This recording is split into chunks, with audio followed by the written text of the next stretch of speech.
Every Friday, kumakanta siya sa Manila Park.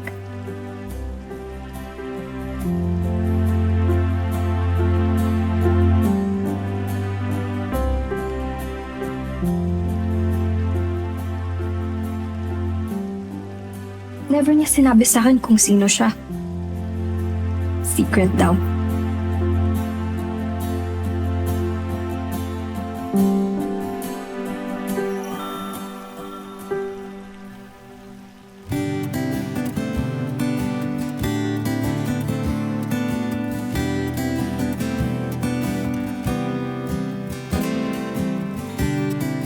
Ang alam ko lang, magka-age kami.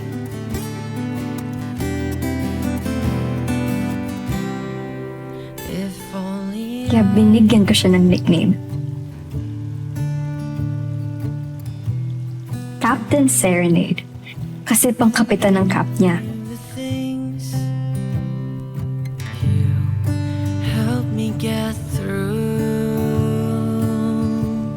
Tapos ang galing niya kumanta. Wanted to stop dreaming. You gave me something I wanna hold on to. I tell you I'm sorry, bet you thought you knew me well. I hope that you felt the two words I didn't tell you. Iniibig kita.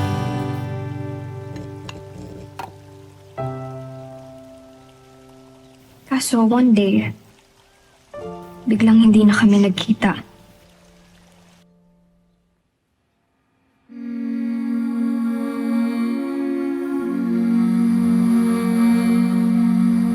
This next song is also original. And I wrote it for someone who's not here. Mga damdamin sa aking dibdib, umaakyat sa aking lalamunan. Kung sasabihin ko ba, papakinggan mo ba, o ititikong na lang ba ang aking bibig?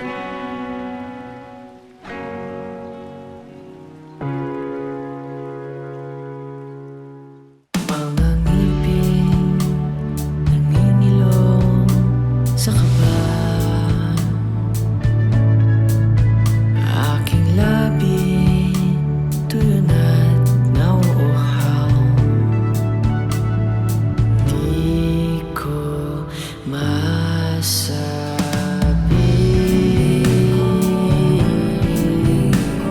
hindi ko masabi.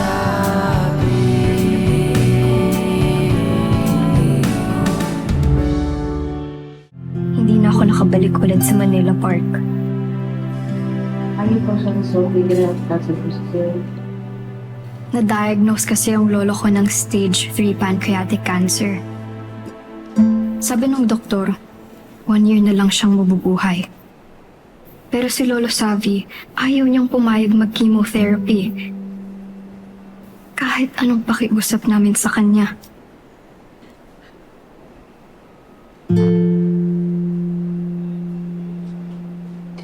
Hindi na ako magpapagamot. Maksayaan ng pera yan. Ay, ano na naman eh. Pwede naman tayo humingi ng tulong sa mga politiko.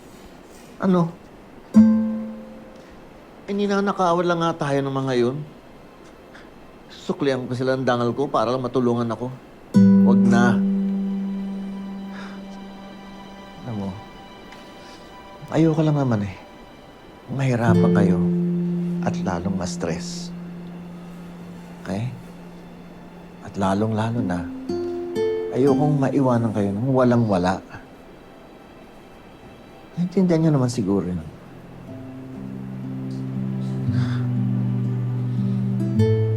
Matanda handa na naman ako eh. Handa na ako makipagkita kay Lord. Sige.